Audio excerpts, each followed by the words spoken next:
At Seattle-Tacoma International Airport, a 28-year-old Horizon Air Ground Service agent named Richard Russell, married, 3 years on the job, known as a friendly ramp worker, moves through the trusted airside world that most passengers never see.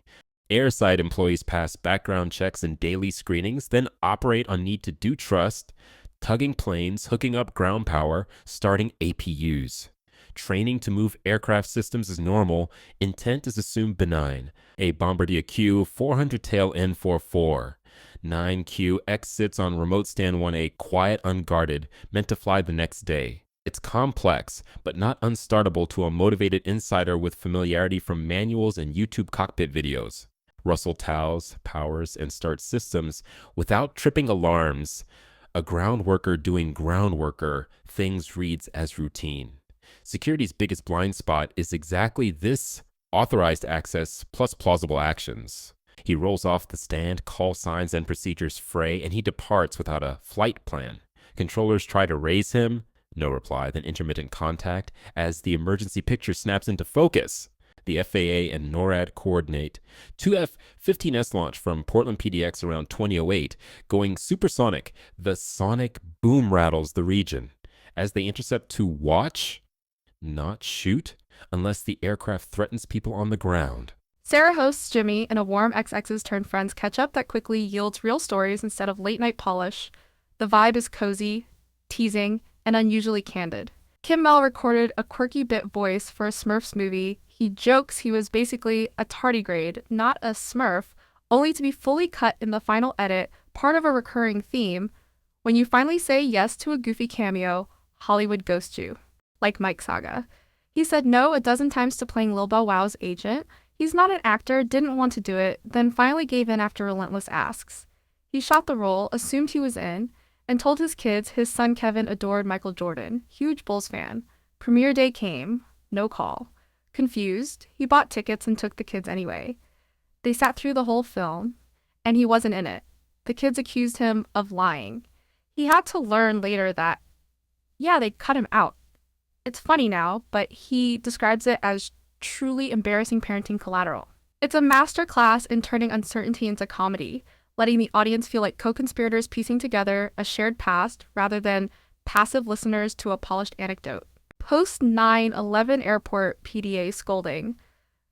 They were almost arrested for making out in a New York airport. Security broke them up as if public affection was a security breach. Because 9/11 turning a normal couple moment into a farce of early 2000s paranoia. A razor-edged segment skewers DHS boss Kristi Noem. Kristi Noem stand-in via a South Park orientation video for immigration enforcers, then covers her very public irritation and South Park's gleeful escalation. The welcome to the team video features Noem bragging she once shot her puppy in the face because sometimes doing what's important means doing what's hard, then rallying recruits to detain and question people to make sure everyone is in this country legally.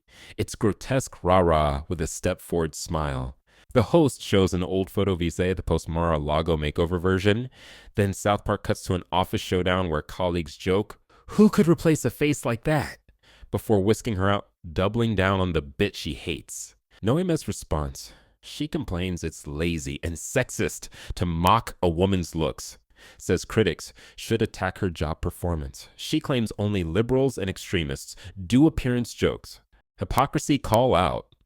The host points out her enforcement world profiles people on appearance every day. If looks are off limits for satire, why are they a trigger for detention in policy? Tom Homan's mask-off moment. On Fox, the former ICE chief says officers in Border Patrol don't need probable cause to briefly detain and question. They rely on articulable facts like location, occupation, actions, and yes, physical appearance. He emphasizes reasonable suspicion and routine Fourth Amendment refreshers. The host half jokes he's barely intelligible without captions, but the meaning is clear. Sean's life, unvarnished. Born at Hollywood Presbyterian May 10, 1956, only child, parochial schools, mixed neighborhood near 11th and Hoover, LA. Dad Irish electronics tech, mom English technical editor. Childhood ends at 16 when her father dies, the death of my prince. After dad's death, seeking love in all the wrong places, boys from rougher schools, sex before drugs.